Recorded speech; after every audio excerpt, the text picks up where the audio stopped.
morning guys.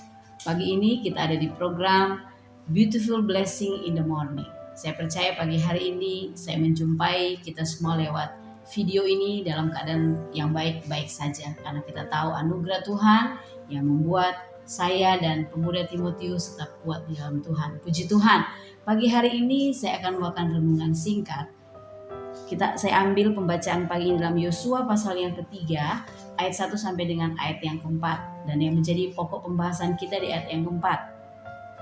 Ayat 1 mulai, Yosua bangun pagi-pagi, lalu ia dan semua orang Israel berangkat dari Sitim, dan sampailah mereka ke sungai Yordan.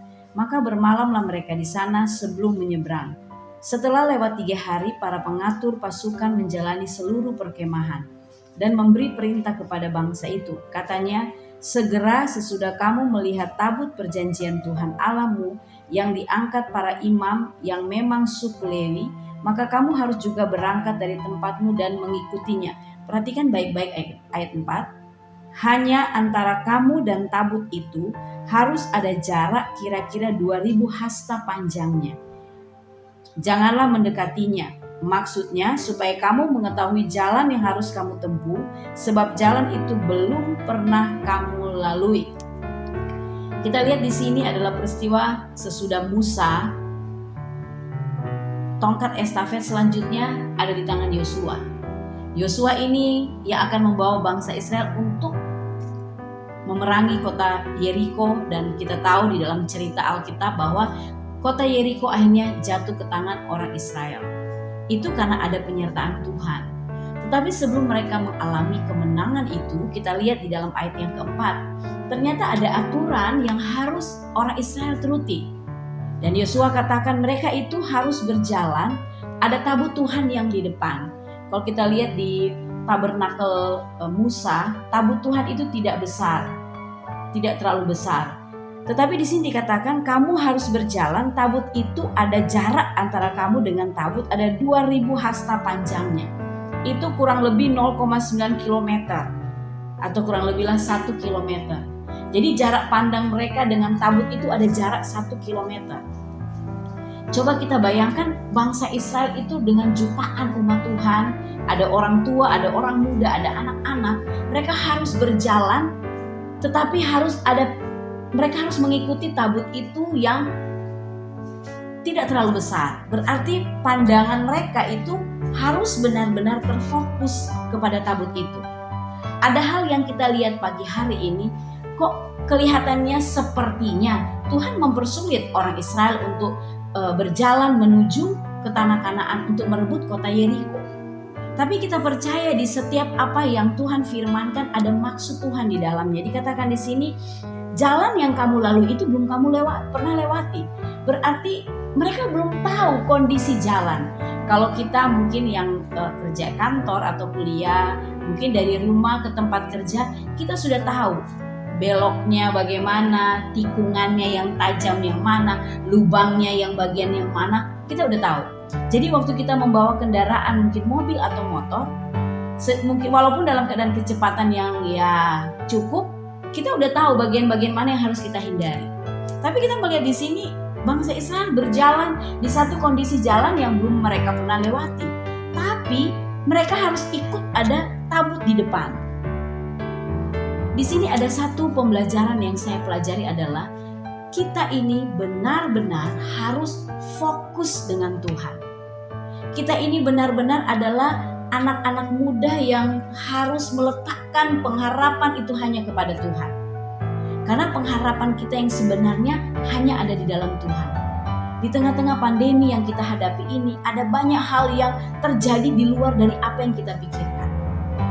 Itu tanpa sadar kadang-kadang membuat kita rasa lemah, kita rasa takut, kita rasa bimbang. Tapi kita lihat di sini, jutaan orang Israel mengikuti Yosua, dan mereka mengikuti dengan tertib.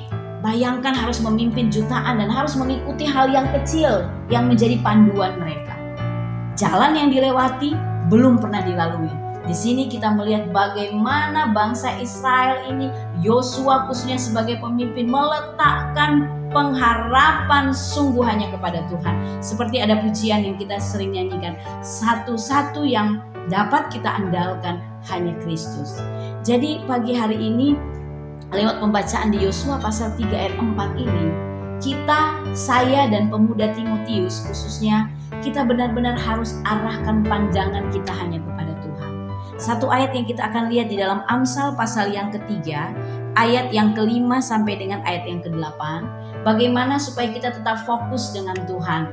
Bagaimana supaya kita sebagai orang muda, kita tidak terpengaruh dengan hal-hal di sekeliling kita, khususnya di tengah pandemi ini. Supaya kita tetap berpaut kepada Tuhan. Kita akan lihat di Amsal pasal yang ketiga, ayat 5. Percayalah kepada Tuhan dengan segenap hatimu, dan janganlah bersandar kepada pengertianmu sendiri. Segala percayanya kita, dikatakan di sini, kita serahkan dengan segenap hati atau sebulat hati. Tidak ada ruang kekhawatiran sedikit pun yang kita taruh. Ayat 6, akuilah dia dalam segala lakumu, maka ia akan meluruskan jalanmu. Jadi kita mengakui Tuhan di dalam setiap jalan kita, bahwa kalau kita mengalami keberhasilan, kita mengalami keberuntungan, kita harus katakan ini terjadi hanya oleh karena kebaikan Tuhan. Ayat 7, janganlah engkau menganggap dirimu sendiri bijak, takutlah akan Tuhan dan jauhilah kejahatan. Di sini katakan menganggap dirimu sendiri bijak, jangan tuh kayak sombong atau bahasa gaulnya sotoy ya. Merasa gue bisa, setelah dikasih masukan kita gak terima, gue bisa kok. Nah, firman Tuhan ingatkan, Yosua pada waktu dia memerintah bangsa Israel untuk ikut dengan tabut itu, gak ada yang bilang, gue tahu jalannya, karena memang firman Tuhan bilang, jalan itu belum pernah dilalui. Jadi benar-benar mereka ikut dengan tabut itu. Nah, di sini dikatakan orang muda yang mau diberkati oleh Tuhan tidak boleh mengandalkan kepintaran. Sekalipun kita pintar, sekalipun kita sudah bisa dengan apa yang bisa kita lakukan, tetap di sini dikatakan kita mengakui Tuhan, dan di situ akan membuat kita bisa menjauhi kejahatan. Ayat 8, itulah yang akan menyembuhkan tubuhmu dan menyegarkan tulangmu. Ternyata kalau kita taat, kita fokus dengan Tuhan, berkat yang Tuhan siapkan adalah kita mengalami kesembuhan.